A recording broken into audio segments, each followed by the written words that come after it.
unbelievable. Now, though, and I'm paying the bill because she got a federally insured student loan insured by a taxpayer. I don't care how many people told you they did it and got away with it. I used to work for them. They will go into your bank account and take that money back. Another reason why student loans are just a poor idea. It ain't your money. All right, let's do it. We're back at it again. Finishing up part 2, Dave Ramsey's Stupid People College Planning Edition. Let's get to it. Yeah. They work at getting you there. So parents, parent. Yep.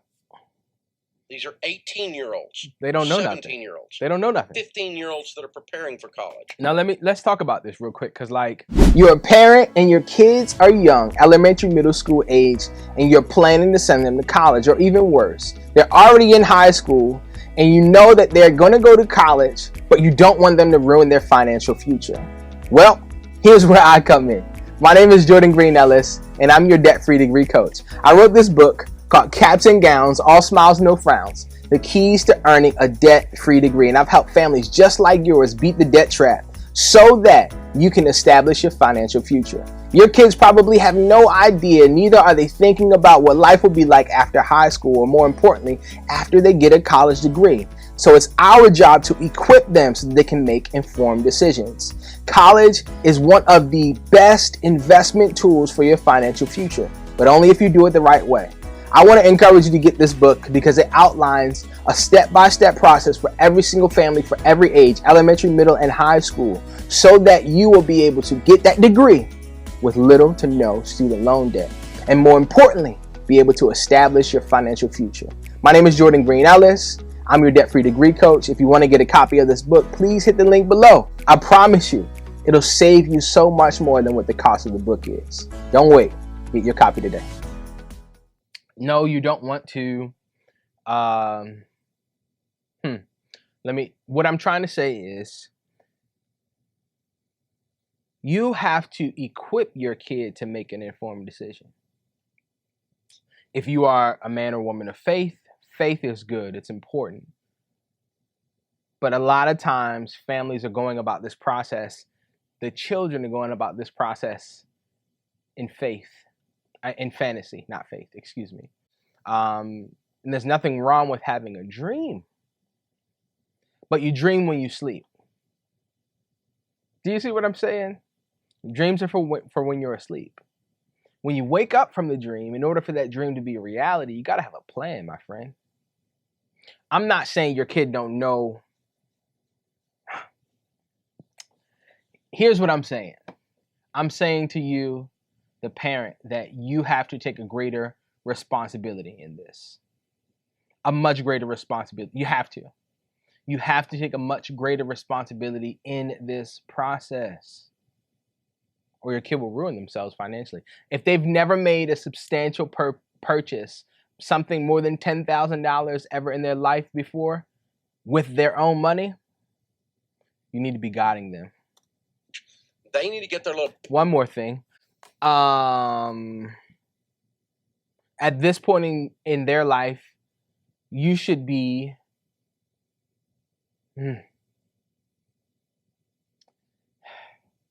Because I want to honor, I want to honor the student as well. However, the problem is that they just haven't had enough life experience yet. They should not be, okay, plain and simple. They should not solely be making this decision based off of what they want. What they want is important, but not solely based off of what they want. Dream schools have premium prices. Premium prices often either lead to financial stability or financial demise. In this case, more often than not, at least a financial demise. And so you have to be able to make an informed decision, or your child and you have to be able to make an informed decision as to what the best choice is for college. Let's keep listening. Butts in gear and get ready, and not wander out half drunk out of their senior year trying to figure out, well, I just want to go to college. Like the guy called me up. He's like, I don't know what I'm going to do. My daughter told me she's going to this expensive school. And I'm like, well, see, that's where you get confused. In my household, my teenagers didn't tell me stuff. I told them stuff. That's vital. My daughter told me where she's going with my money. How does that work? That don't work. And so, we didn't do that at our place. We didn't. I mean, we discussed it. We had a conversation. There we go. But we all kind of knew where you were going to school. And that's what I mean, right? Like, I don't want you to come off as a dictator, right? Because ultimately you do want to empower your children to be able to make an informed decision on their own. But don't be disengaged. Especially if you put money on the table. Don't be disengaged, my friend. Engage with them. Have a discussion, have a conversation. And your wisdom should guide them in their decision making. Not solely their wants. Not solely their desires. Not solely the things that you get the point. In state where we could pay for it. Yeah. Pay cash for it and not overpay for it. Overpay. And, the young lady had called me up a few months ago from South Carolina. She wants to go to Ole Miss and pay 4 times the tuition because she's out of state instead of going to South Carolina in state. Why? I asked her. The houses around Ole Miss, it's such a pretty town.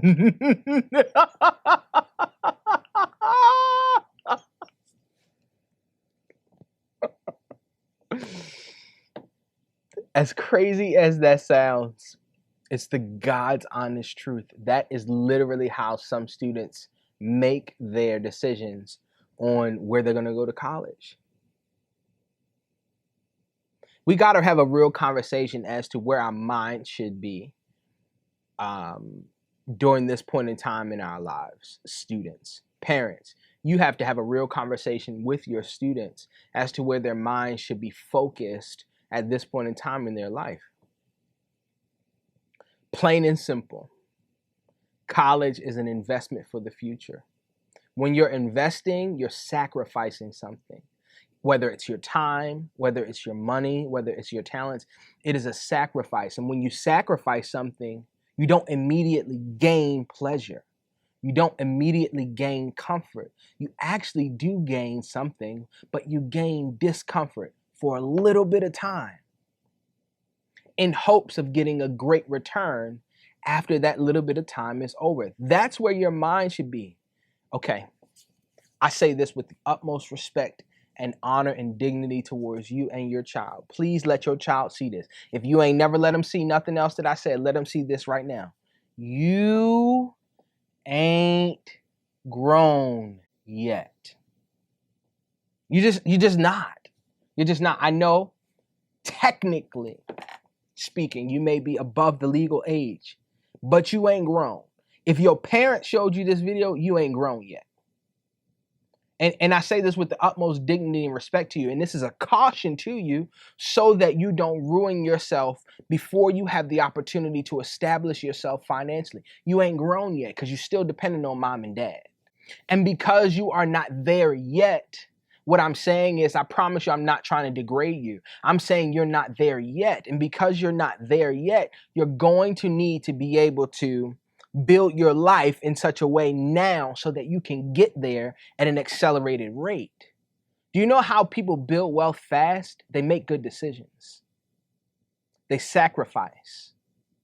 They delay gratification. That's what college is. I say you ain't grown yet because you shouldn't be looking for luxury right now. Even if you come from a wealthy family, your family has money. You don't. Even if you do come from a lavish lifestyle, your parents finance that. Your guardian financed that, not you. And so if you are aspiring to live in such a way or in the same regard, you have to be able to or be willing to sacrifice until you get there. That stuff doesn't just happen, my friend. It doesn't just happen. Okay, I hope you understand me and I hope you hear my heart. Please don't be offended. Don't get bitter, baby. Get better. It is very pretty. No! I feel you, Dave. It's a pretty town. You're killing me here. You're killing me. Oxford. Is it Oxford? It's a gorgeous town.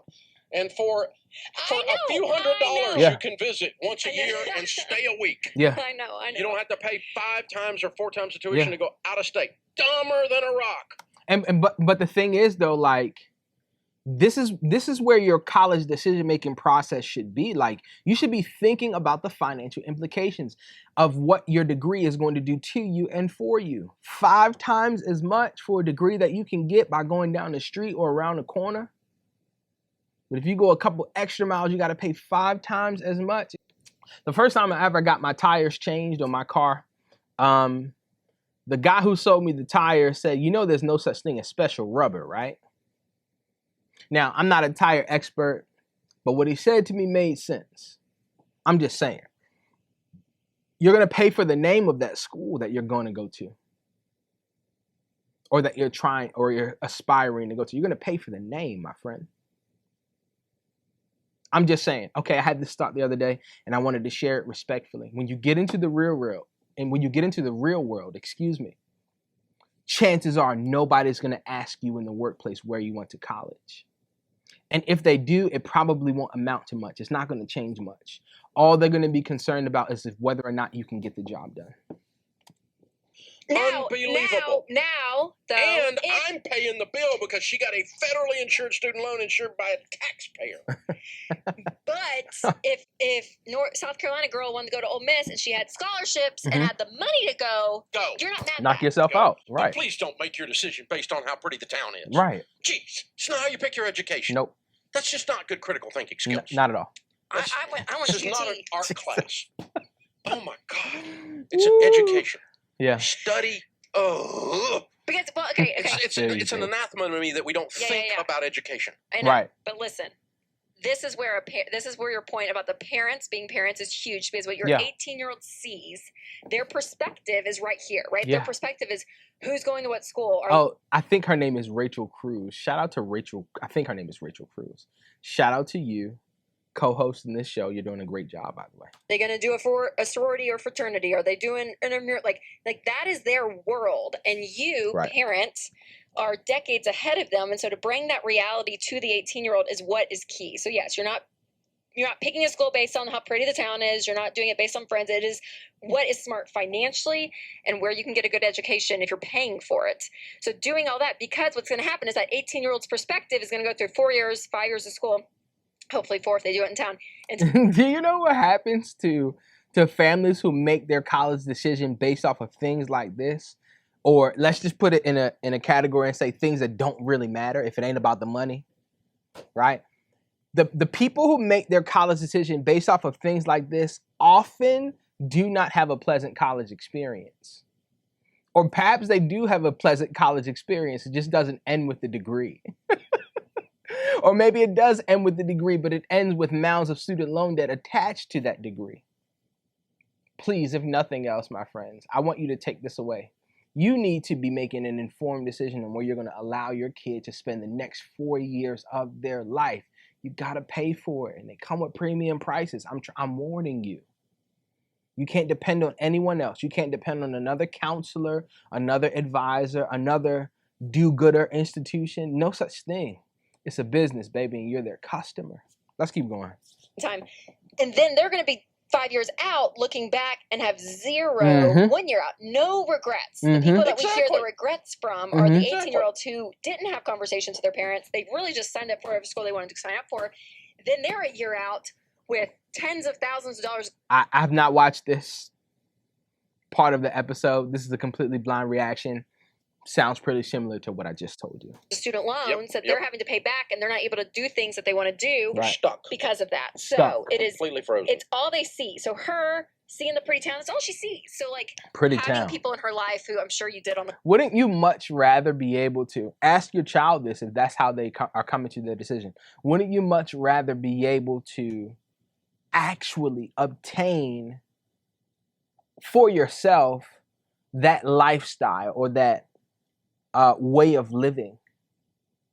Wouldn't you actually desire to be able to obtain it for yourself, as opposed to impulsively rushing to this decision because the school let you in so that you can have the temporary gratification of being in this beautiful place, but you know, or you should know rather, that this ain't real. College is only for a short period of time. This is only the beginning of your life. This is only the beginning of your future, my friend. That's why they call them commencements and not graduations. You're being sent into the future. It's the beginning. Commence. It's the start of the rest of your life. It's only the beginning, y'all. Parents, let's do a better job in helping them make these connections. McCall, from what I can feel. I was nice. Yes. I had to breathe, but I was nice. But it's true. But like, that's the thing is like, and I even learned in a book recently, I'm going to totally butcher this, so all you psychologists out there can correct me. But even like the frontal lobe of your brain, like fully does not become mature until like 25 or something. So they're making these decisions that are going to affect them for so long. And so that's what you have to look at. You are a loving parent by having these conversations and talking about them. Here's one. Okay. Yes. Let me affirm you parents that are watching this. You are not a dictator by telling your child that they're not making a good decision. You are a loving parent, like Ms. Cruz just said. You are an advisor to them. You're cautious. This is how success is made. It's expedited or made at a faster pace. By cutting down on the dumb decisions. By cutting down on, that may have been a little insensitive. By cutting down on the uninformed decisions. Impulsiveness or impulsive decisions every single day of the week will kill someone's potential future or their potential for future success.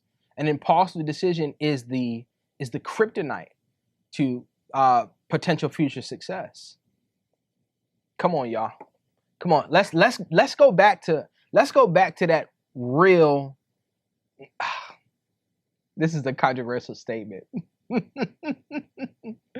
And I don't care. You could take it how you want to take it. But let's go back to real parenting, y'all. Let's go back to that old school real parenting.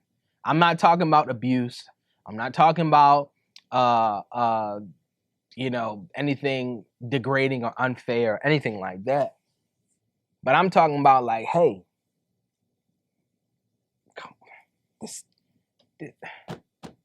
there's a better way to do this. Out of all the successful people I know, and I am privy to run around with some uber successful people, I have never met a soul that said, this is why you need a dynamic speaker for your upcoming event. Take a listen. My name is Lauren Mitchell, and I'm a senior at Frostburg State University. My name is Caleb O'Banner. I go to Frostburg State University, and I'm a sophomore. I'm a criminal justice major. My name is Kendra, and I attend Frostburg State University. I was really swayed by how you were speaking today because I've been going through a lot. My initial impression was I thought it was just going to be like another regular presentation here at Frostburg, but like I was actually able to gain knowledge from this presentation, so yeah. So it was way better than you expected? Yeah, it was way better than what I expected at first. I really like the keys that Jordan gave me, like with the not letting negative thoughts creep into your head. Like you have to persevere through that. Like it's only a moment. Don't let that define you. Keep pushing. You're going to be successful. I'll rate it a 10 out of 10. I'll give Jordan a 10 out of 10 tonight. I would give it a 10. It's like as a college student, it really gave me time to like sit and think. And like, he actually made me see like my purpose. You did an excellent job. I feel like if you came to Jordan's speech, you would really come out motivated and ready to go. I feel great. I feel recharged, energized, and ready to tackle tomorrow. For when you said senioritis, I feel like that's definitely real. And that really spoke to me because this is my first semester back since COVID. And I took the time off thinking that I didn't really need to be here anymore. And now that I'm back, you kind of reassured me coming in here that I need to be here and continue doing what I need to do to succeed. My name is Jordan Green-Ellis, and since 2018, I've had the honor to serve organizations just like yours. Whether it be a small, intimate workshop or a keynote with thousands in the crowd, I believe that no matter who you are, whatever barriers you face, whatever city you come from, that there is greatness on the inside of you. So as you're planning for your next event, I humbly ask that you consider me, Jordan Green-Ellis, where inspiration and information collide.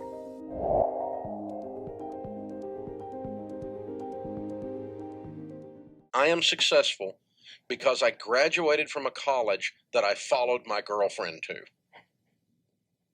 Not once. That's a real thing, yo. I selected the college I'm going to based on my girlfriend is going there, and that led to my success in life. I'll go a step further. You have probably never met someone that says, I am successful because of where I went to school even. That's true. That's true. But they often tell stories, you know, when you get a little older, of regret for the stupid butt stuff that we have all done. Yeah.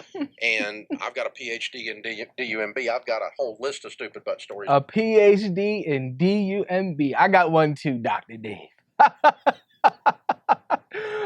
Listen, y'all, I love this conversation so much. And though it seems asinine, as Dr. Ramsey would say, some people actually do make these types of decisions. Again, we need to, like, I understand being an adolescent or raising an adolescent. I don't have adolescents of my own, but I've worked in education and I've raised children. I've raised adolescents. And their mind is sometimes focused on things that are inherently good. Relationships are inherently good. Companionships are good.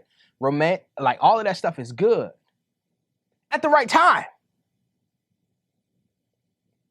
Not 18 years old. You ain't got nothing. You don't have nothing to offer. You just have strong like for someone. Maybe you can, whatever you want to call it. But strong like or even love ain't enough, baby. You got...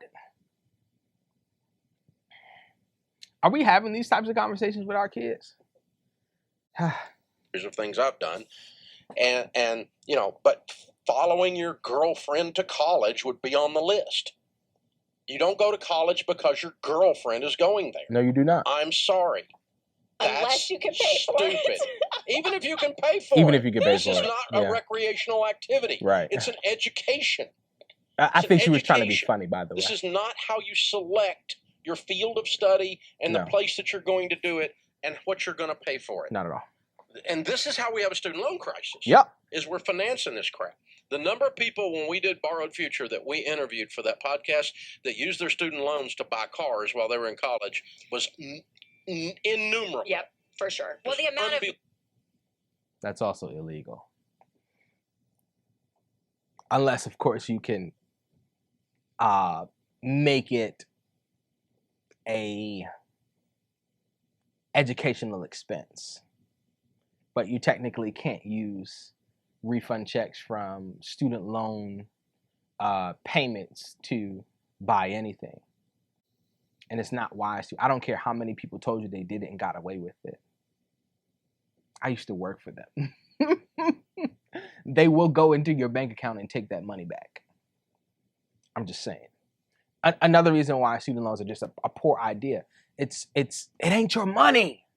It's theirs, and they can do whatever they want with it. I think they're ending it now. This was part 2. I sincerely hope that you've enjoyed it. I want to encourage you with this, right? Because a lot of the conversation or the narrative, if you're not listening closely, you will hear me like really, really like digging into parents. And I intend to, first and foremost, I intend for it to be that way because I believe that the parents have the greatest impact on how these decisions are made. But unfortunately, many parents aren't using their or standing in their justifiably rightful place. These are your children. Like I said in the last one, y'all, we gotta protect our babies.